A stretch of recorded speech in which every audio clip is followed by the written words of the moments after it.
Good morning. My name is Nigel Mason. I'm the Business Development Manager at Co-operative Energy, and it's my pleasure this morning to present to you a review of 2012 for the benefit of members of Midcounties. What we'd like to do is start by looking back at some of the key events in 2012, the real highlights that we'd like to report to you. And we'll then go into a little bit more detail on our trading performance, in particular our financial performance, as it's appropriate at the AGM to do that. And then we'll also delve a little bit into some of the really important things that customers ask us about most often. So our tariff and our pricing, and also our energy purchasing policy, where we buy our energy from and why. So let's just start with a review of 2012. It's hard to believe that it's only just our second birthday as a business. We launched on the 9th of May 2011.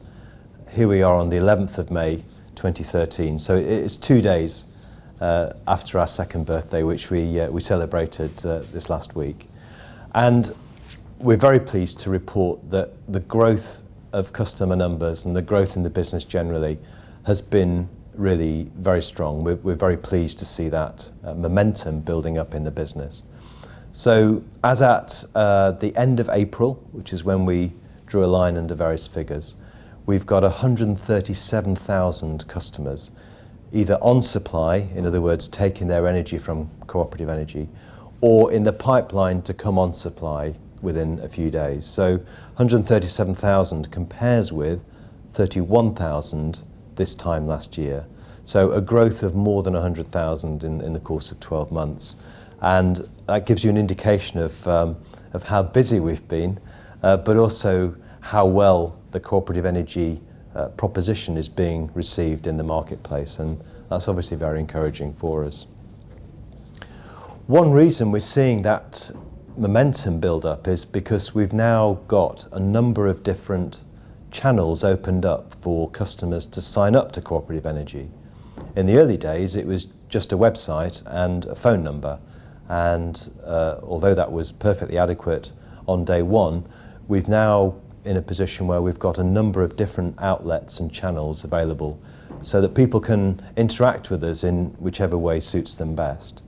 So that includes having an in-store presence in a number of the Midcounties trading outlets, but also in a number of the outlets of our affiliate cooperatives. So the Cooperative Group, the Midlands Cooperative, Tamworth, Radstock, Southern, and so on. All the independent cooperatives in different ways are supporting Co-operative Energy, and that includes allowing us to have an occasional presence in their stores so that we can interact face-to-face with their customers. And there are many people that appreciate that ability to talk to one of our staff members face-to-face. We're very pleased that the Cooperative Group, which after all is a very significant player in the national cooperative sector, is making available its own business units to sell Co-operative Energy to their customers. On the screen here I've got a slide of a leaflet which was sent out by the Cooperative Bank to all its customers. And this is a very simple and for us a relatively low-cost way to make people aware of the fact that the co-op now does energy. If you were to stop someone on the street now and ask them, did you know the co-op now does energy? We hope that more and more people will be able to say yes to that question. Another sales channel that we've opened up in the last 12 months is the price comparison website channel. So a growing number of people choose to visit a website like USwitch when they are thinking of switching energy provider. And they do that because it provides a complete market view of all providers and all tariffs. So we thought it was important to begin to have a presence on those price comparison websites. Of course, it does mean that we have to pay them a commission. That's how they make their money. So this isn't the cheapest way for us to sell energy to prospective customers, but we think it's very important. And even though some people choose to sign up with us directly, we know that these price comparison websites are giving people peace of mind. So people are going there to sort of check that what we're saying is actually, what they can find out from other trusted third parties. So we're pleased that that channel's working for us, and that's been particularly successful for us over the winter months when we had a very prominent price position in the league tables.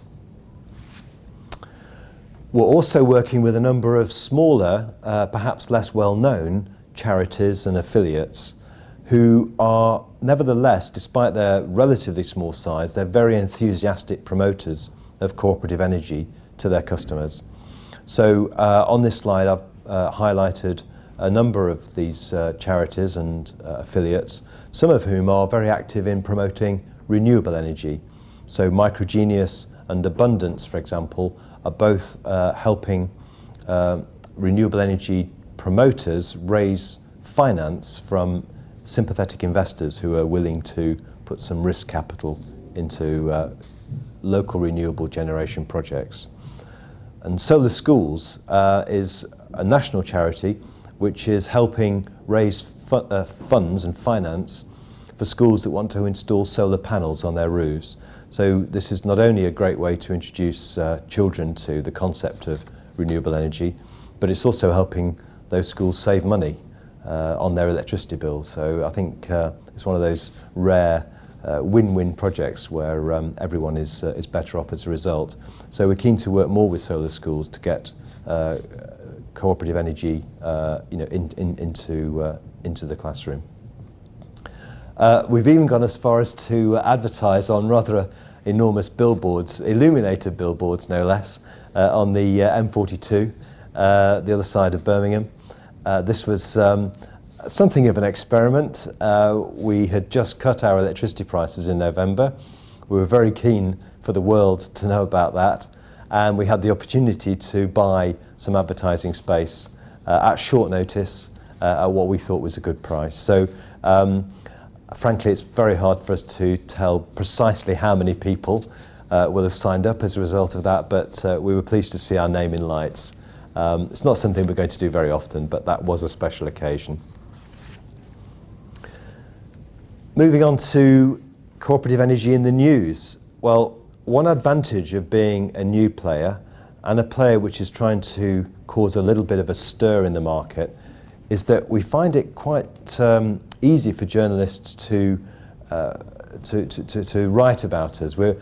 Journalists are keen to hear more about what we're doing. We're keen to provide them with stories about what we're doing, and as a result we're getting quite a lot of column inches, both in the traditional paper newspapers but also on their websites.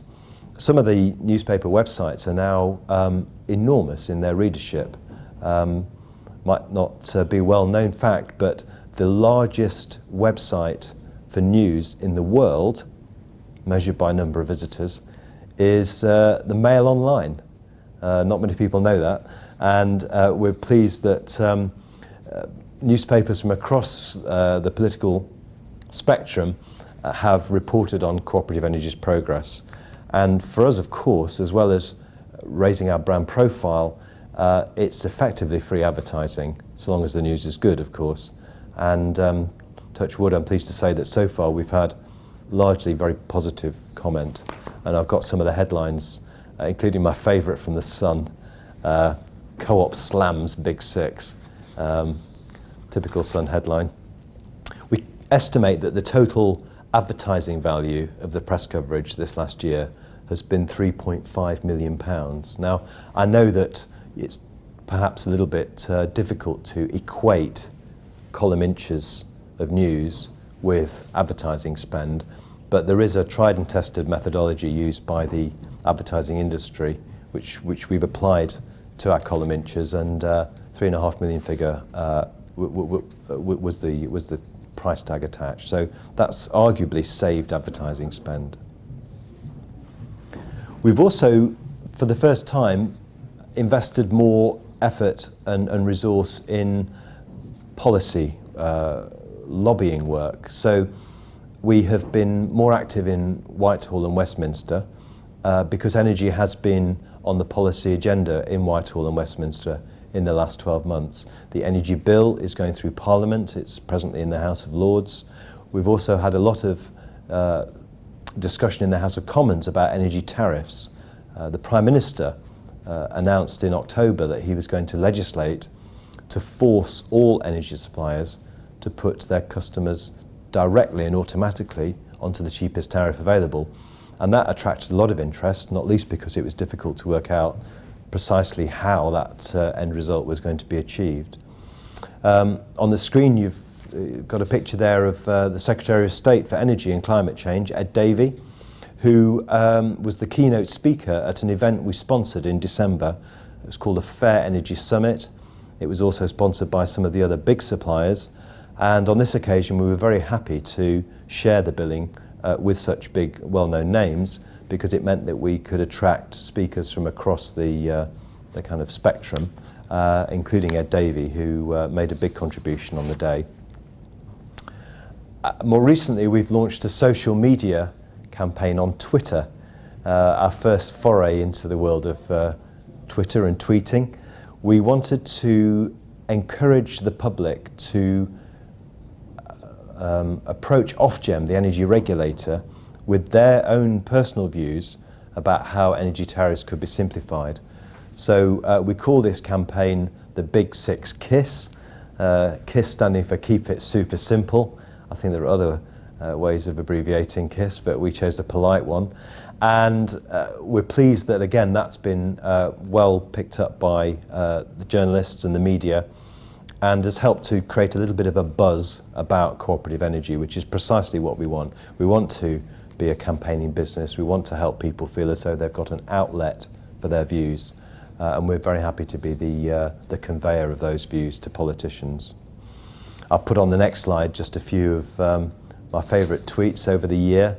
It's nice to know that on the few occasions when we've had some broadcast coverage on radio and TV, there are some people out there who've heard us, but also have gone as far as to broadcast the fact that they're hearing us through tweets.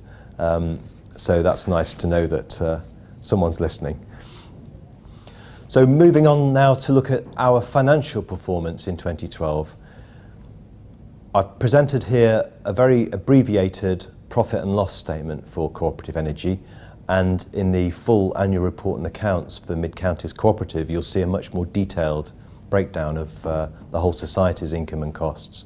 But just for the purposes of this summary of 2012, you can see that the sales revenue that we achieved last year, which was our second full trading year, was just short of £45 million. Now, on average, a customer who is with us for a whole 12 months is going to be generating income of about £1,000. So that £45 million figure is equivalent to approximately 45,000 customers for the whole of the year. The gross profit is the what's left after we have bought the energy for those 45,000 customers and incurred all the associated direct costs of supplying the energy. So only half of the typical consumer's bill is made up of the raw energy cost, and the rest is made up, or most of the rest is made up of money that we have to pay to people like the National Grid, whose job it is to act as the main kind of pipeline in the country, and also the local area operators who are responsible for the supply between the National Grid and the front door of each customer's house. So that leaves a gross profit last year of £5.5 million. We then have shown personnel costs. The largest amount would be the costs of customer service staff, so people who are answering customers' queries on the phone and are also dealing with customers' bills and all the kind of payments associated with that. That's easily the largest group of people employed by cooperative energy. The other costs in 2012 would be principally IT costs. So we are quite an IT-intensive business. We use quite sophisticated software to maintain records of all the energy we're supplying and all the energy we're buying. Plus there's the cost of the website and other channels that are IT dependent. And that meant that overall, taking off those two main items of expenditure, we achieved just shy of a break-even position in 2012. The actual outturn was a net loss of about £400,000. Now, we had set out to achieve break-even last year, so we were a little bit short of our break-even target. But the main reason for that was our decision to keep growing rapidly during the winter months when we had a very competitive price. So were it not for the fact that we were incurring sales costs of taking on extra customers in winter, we would certainly have broken even, and actually we would have made a small profit which would have beaten our budget. So the reason we have that small loss is because of that decision to keep growing while pricing was on our side. So now let's look forward to the current year, the year we're in, which is the year ending January 2014. So we're presently 3 months into the current financial year. And you'll see here the financial results of the growth that has occurred recently and which will continue during the rest of this year. So we are budgeting £147 million of revenue in this current year.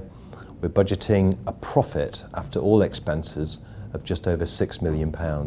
So in its third full year of trading, Co-operative Energy will be a positive contributor to Midcounties' bottom line, and that's exactly how it should be, and that's exactly how we set out to be. So it is encouraging and pleasing that we're in a position now where we are no longer requiring financial support from the rest of Midcounties.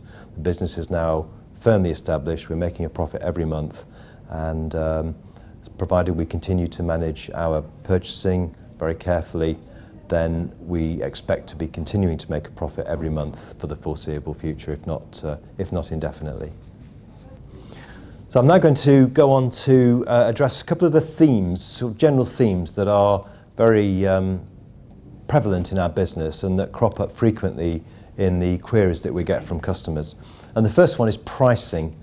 We know that price is the most important reason why people switch energy provider.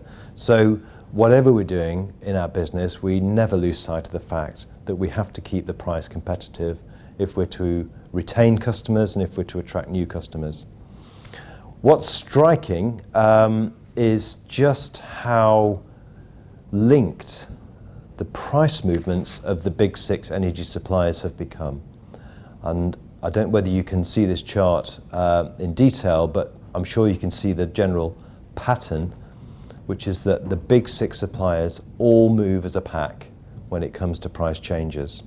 It's really remarkable. This is a chart that's been prepared by the regulator Ofgem. And to the untutored eye, you would almost suspect there was price collusion going on because the movements are so closely aligned. Our own position is that we're not for a moment suggesting there's actual price collusion. If there were, it would be very, very serious indeed, and there'd be very serious consequences for any supplier that did that. We think what's happening here is what you would expect incumbent suppliers with such a large market share to be doing, which is to rather timidly follow each other. So someone's going first, it's nearly always British Gas, and the other 5 big suppliers are very quickly copying British Gas because they're frightened of being out of line for very long for fear of losing customers. So what you see here is all the signs of an industry where the incumbent dominant providers are protecting their core business, which obviously makes life for new entrants such as ourselves a little bit challenging. But whilst ever we're small, we can be nimble, we can move quickly, we can take decisions quickly, and we can pass the benefit of those decisions on very quickly to customers. So this next slide shows the effect of our own slightly contrary price movements in the last few months. You'll see that we were actually the first to increase our prices last autumn. We chose to increase both gas and electricity prices by 2%. We didn't know what was going to be the response from the big 6, but you can see clearly from this chart that the big 6 followed with price increases that were substantially higher. So there we are with a a price change which, with hindsight, was against the pack. We then saw the opportunity late in November to cut, in other words, reverse the electricity price increase that we put through. So we took off the 2% that we'd put on in September. And that was absolutely going against the trend. No one was contemplating doing that. No one saw that coming in the market. And it meant that we did have a very eye-catching price position over the winter months. And that's because we saw the benefit of a price cut in the wholesale markets.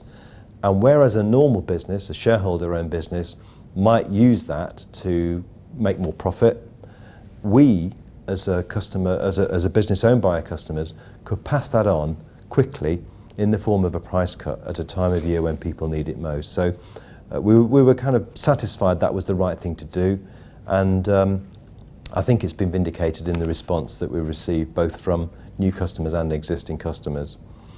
We then promised to hold that new pricing until mid-April and for existing customers, but we then did have to increase our prices for brand new customers from mid-February, and that had the effect of slowing down the rate of new sign-ups. So I'd now like to go on and describe how we go about buying energy to meet the demand from our customers, because that's also a very important part of our difference in the market compared to other energy suppliers. We set out our stall on day one to be a low carbon energy supplier. Now what that means is that we're always going to do our best to favour renewable energy, and indeed in our very first year we had a wholly renewable energy source. In other words, 100% of the energy we were buying for electricity was from renewable sources. That was a strong manifestation of our low carbon policy. The precise target we set ourselves each year is to make sure that our fuel mix, our combination of different types of energy, is always got a carbon content which is less than half the national average. So if the national average is 450 milligrams of carbon per kilowatt hour, we will aim to have a fuel mix which is less than half that, so less than 225. And we've achieved that comfortably in this last year by a good margin. That's because we've continued to favour buying from renewable energy sources wherever we can. And this next slide shows 3 of the projects where we are presently buying the output. They're all wind farms, onshore wind farms as well, which we know have been controversial in some parts of the country. But these 3 are examples of some of the best types of onshore wind. They're community owned. In fact, 2 of them are strictly cooperatively owned wind farms. Top left is Westmill near Swindon, which is within the Midcounties trading region. To the right is Harlock Hill, which is in Cumbria, which is owned by the Bay Wind Cooperative. And bottom left, which is a rather futuristic looking photograph, almost looks like a spaceship, is the installation at night of a wind turbine in the Forest of Dean, so also in the Midcounties trading region. And we're buying the output from all those projects. So not only have we got cooperatively owned wind energy, but we've also got a cooperatively owned supplier able to sell that on to households nationally.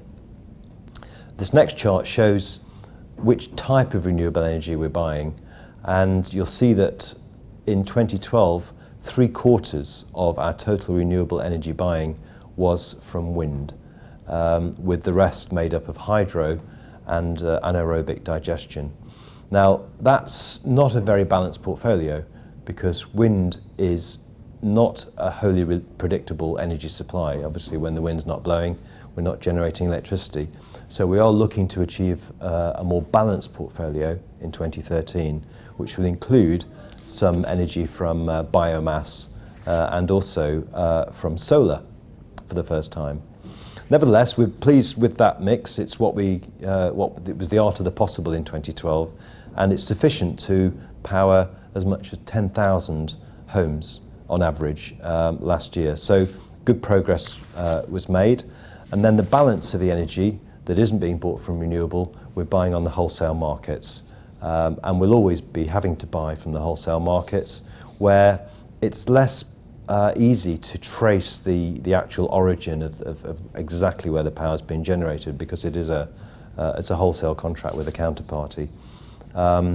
So provided we can keep building the renewable portfolio, we'll be able to trace the origin of the power that we're buying. So I hope that's given you a picture of what we've achieved in 2012, and of course there's going to be an opportunity for you to ask us questions in a moment. I just wanted to spend the remaining few minutes looking ahead to 2013 and beyond, and this next slide I've just highlighted some of the big topics on our agenda in 2013. The first is something I've already alluded to, which is that Ofgem, the regulator, is bringing in new reforms that will affect all energy suppliers, including ourselves, requiring far fewer tariffs to be offered and requiring those tariffs to be far simpler in the way they're structured. Now, we're not seriously impacted by those reforms because we only have one public tariff and it has a very simple structure. Indeed, that's one of the key features of cooperative energy that we know is attractive to people. But this is a major disruptive change for the rest of the industry, because it will mean that presently 4,000 tariff permutations will gradually be rationalised to as few as about 400.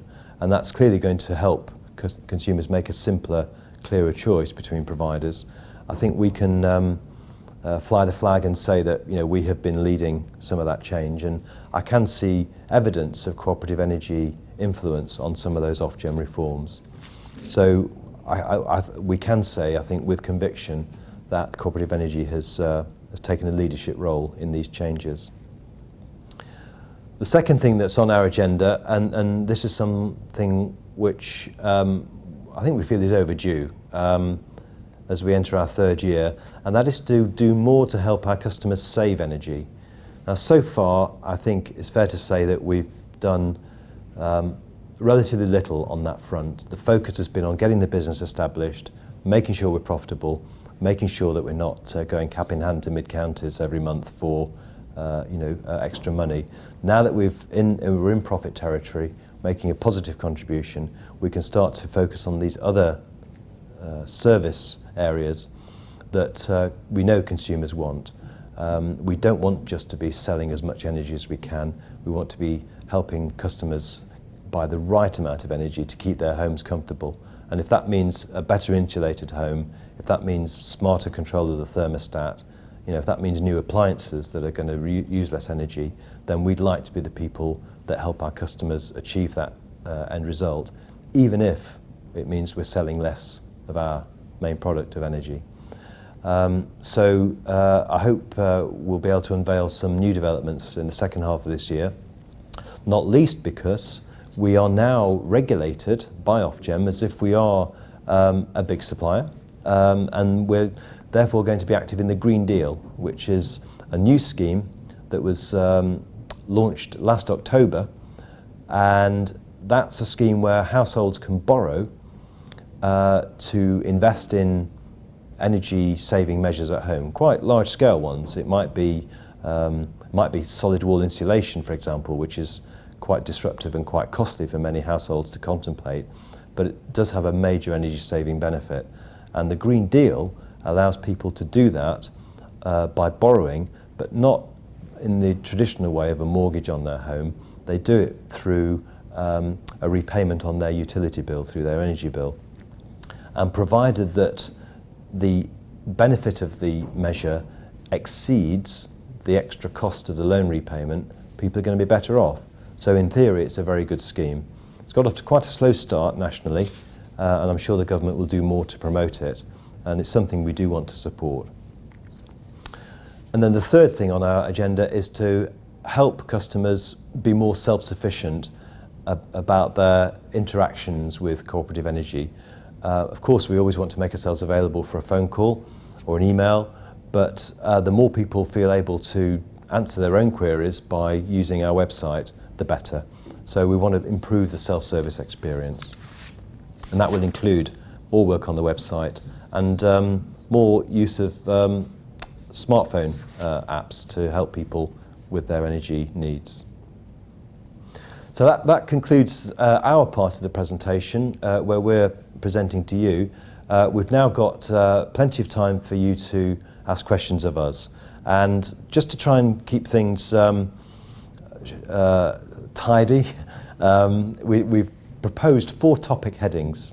And this is really to make sure that we don't go round in a loop answering questions twice. So the proposed headings are customer service questions, questions about tariff and pricing, questions about energy purchasing, and then questions about future developments. I mean, please don't hold back. Please ask any questions you like. But if we take them in this order, then we can cover the ground more efficiently. So the floor is open. So just to conclude this energy workshop at the AGM, I'd like to unveil our new branding for 2013. We've always been part of the national brand, so our logo and our appearance conveys a business which is part of the national cooperative movement. That's been a central part of our strategy. We are, though, getting closer and closer to full adoption of all the detail of the national brand. And you may have seen TV advertising recently, which uses a slightly new imagery for the cooperative businesses.